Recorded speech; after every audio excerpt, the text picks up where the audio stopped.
and really make things work and get muddy with it in practice. Find a way to get dirty and find a way to make things happen. And then you get into the starting rotation and you try to build with Kawhi Leonard and Norman Powell and whoever else they got over there, that Zubac, right? So I really think that Chris Dunn could start for the Clippers at the end of the year.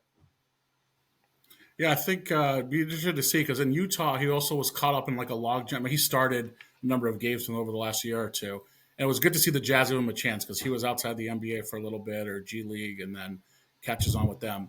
But also they have a logjam at point guard. Like they have Sexton, they have Taylor Horton Tucker, Keontae George, who they drafted last year, got a lot of minutes. So there were a lot of different point guard options on that Jazz team. So it's tough to get good minutes. Obviously, the minutes he got, he took advantage of. He was a really productive player. I got nothing against Chris Dunn. He was fun to watch at games at the Dunk over the years. Obviously, was a top 5 pick back in the day with the Timberwolves. So it'd be nice to see him get a good opportunity with a very, very relevant franchise, not unlike the Jazz, with the Clippers. So I feel bad picking on the Jazz. They've had a tough couple of years. Yeah, I mean they're still riding on the Boozer and Darren Williams days, and Darren obviously Williams, AK-47. If you talk about Karl Malone and John Stockton, like we're delivering predictions here, right? So the 1-2 tandem, I'll be Stockton, throw you up a lob, you be Karl Malone. So let's flip it over to the predictions for the 2024-25 season. I'll let you start. All right. Well, I want to say John Moran. I really want to. But I'm going to go with probably a safer pick here and Luka Doncic. And this is really just because I think he's due to win one eventually. And I don't think the Mavericks are going to have the type of success in terms of like a deep postseason run. And I really wonder where they end up in the West, which is a very, as we talked about earlier, there's just going to be more teams that I think are a very deep conference. Yeah. I don't know if you can find any one team that really, really you trust to stand out. Maybe Denver. Everyone talks about the Thunder and maybe, but they're also young, and we saw that youth and experience, get taken advantage of by a Dallas team that had, Luka and Kyrie last year. So, but I just think Luka Doncic, listen, the guy is, there's not really much I can say. He's a walking triple-double. He does everything for that franchise. As long as he's healthy, he will be in the mix for the MVP race. I just think it's his time to get one. Obviously, that's tied into the Mavs' success. But other than the fact that, listen, the guy's due. I don't know what you can say. How many years of 38-9 or 9-7 can the guy give you before obviously Joker and Embiid have had some great years in their own right the last few seasons, but I like Luka. I was just gonna say, like, when you think of Luka, you can kind of think of Embiid, right? Like they're just trying to get over that top. But I don't know. I think Luka's going to take a little bit of a step back just because I really think like the NBA finals and obviously going through different world championships and things of that nature where he participated in. I think you have to acknowledge Luka being the Magic Johnson of today for sure, but he's got to find a way to get over that hump and find a way to become that MVP, top 3, maybe the top of the top, right? And I don't know if he can do it himself, and that's the issue. Is I don't think he has enough. I think PJ Washington's a nice piece, right? Good job on their part, getting him at the trade deadline to make a run for the finals, but I don't think he's really going to have that big time of a year like he did later on that postseason. When you think of Daniel Gafford, like Gafford could have been lightning in a bottle type of year. When's the last time Gafford had a really good year? He's horrible with Washington.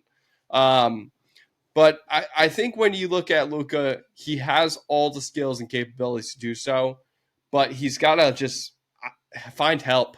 Like find help to take pressure off of him to do everything. And I think that eventually helps him, and it might boost up his assist numbers. So I'll keep it in the West for the MVP. I got Thunder's Shai Gilgeous-Alexander. When you think of SGA and what he's surrounded by and the type of offense that they run and how thick he gets defensively, he's a guy that you do not want to play against. You love him if he's on your team. But usually when you think of those type of scrappy players, they're only good in one aspect. This guy's a great all-around player. And he's going to absolutely allow OKC to move the ball around at a high clip, find a way to shoot the ball really good from three. I'm talking like 40% from three this year for OKC. But they got to find a way, especially with Chet Holmgren and J Dubs, Jay Williams. They got to find a way to get those guys more involved. Again, it's the Luka effect, where not so much pressure is on SGA to do as much as he's done these past 2 seasons. Now, it might take that and more for him to get to the MVP caliber level, which he finished second last year. So he's right there. But I think that team just needs more cohesiveness, consistency, and find a way to run on teams when they're down and beat teams up when they're down. And I think that's what SGA can do, through that system. And OKC is a threat to me in the West. They are absolutely a threat in the West, and that's why I think SGA deserves the credit for MVP. Yeah, I know that was obviously one of your hot takes too. Like we said earlier, I certainly think he's going to be there at the end of the year in that conversation. Um, so for Coach of the Year, I'm going with, I kind of alluded to it earlier with their success I think they're going to have, but Taylor Jenkins with the Memphis Grizzlies. With the season I think Memphis will have, I think that will garner it. Missoula may be in that conversation as well. I just think Boston's going to be, if they're anything like they were last night, yeah, Juggernaut. might as well give it to Missoula now. But Yeah. I just think sometimes you're a victim of your own success. Sure. So I'm going to go with Taylor Jenkins from Memphis, going from last year where obviously they were pretty irrelevant, obviously due to injuries, but I think they're going to have a really good, strong season, and I think Taylor Jenkins will get credit for that turnaround. So I'm going to go with him. So before, I don't know if you recall, but before the season last year, I said that Joe Mazzulla would get fired. Hand up. Hand up. I know. But I felt like the message just wasn't being delivered in the right way. Right? And you have to earn respect out of these players, and you have to find a way to do it fast. Because today it's all about what have you done for me lately. And the Celtics just won a championship, right? And all the expectations, the predictions, they have them going to the finals, so on and so forth.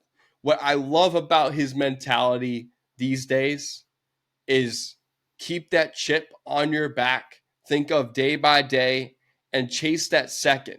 Don't have pressure that it's on you to win another one or protect it. Go get it. Go get that second championship.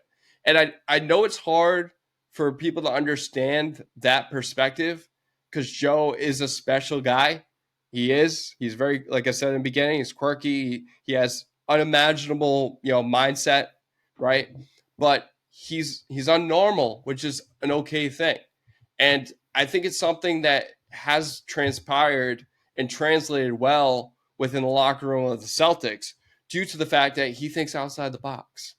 And I think that the Celtics will be the best team in the NBA because of the depth, because of the maturity, because they have championship caliber. And I think when you have the best team in the NBA, it usually results in the coach as well. So I'm going to have to go with Joe Mazzulla win Coach of the Year. So for Defensive Player of the Year, I got Slender Man. I got Wemby, which, once again, probably chalk here. But listen, he finished second last year, Rudy Gobert. I thought he may have deserved it. He led the league in blocks with over 3.5 blocks per game, nearly 1.5 steals per game, turnovers forced was near the top of the league. And he was a rookie. So considering he's going to take those steps forward as everyone, expects or that we think he'll take this year. And obviously, bringing in, you talked about Stephen Castle, who's a pretty good perimeter defender in his own right. I think that'll only help things in terms of his development as a defensive player. Yeah. And obviously he's super talented as it is. But chalky pick here, but I'm going to say Victor Wembanyama for Defensive Player of the Year. Yeah, I think Victor's highly touted defensively, and to flip it over to the East, I got Giannis Antetokounmpo. And the reason why I got Giannis is because I think Milwaukee is going to be so bad defensively that he's going to stand out, and people are going to see it and be like, "Wow, this guy's unbelievable, blocking shots, defensive rebounds, rebounding in general, defensive positioning, defend at a high clip." Whether that's going up against 3, 4, 5 guys. So I think you have to acknowledge the fact that Giannis is a special guy. He could be a two-way player, and he's going to stand out, as I said, in Doc Rivers' system because Milwaukee is going to blow defensively. So I really think that Giannis could find a way to get Defensive Player of the Year. So next, going Roy. I'm going to have. I hope I say his name right. Matthias Buzelis with the Chicago Bulls. Love it. And not to kick it to Sam Smith earlier, he talked to us a little bit about that roster and Buzelis. So check our interview on YouTube with Sam Smith. So definitely worth a listen. You get a lot of good tidbits from the Last Dance there. Shameless plug, unshameless plug. But I like Buzelis a lot. For one, I think he's going to get a lot of burn. So that's always going to help with the statistics. With a roster where obviously they have some holes to fill. Buzelis also last year averaged over 14 points per game, 7 rebounds in the G League, and I think that's going to translate to the NBA. Obviously, the Bulls thought so. A lot of people think that he's got a good skill set, a little bit raw, but once again, I think with the minutes that he should be getting with that Bulls team, I think he's going to end up with some pretty good numbers. And with the rookie class where everyone talked about, listen, it's an underwhelming class.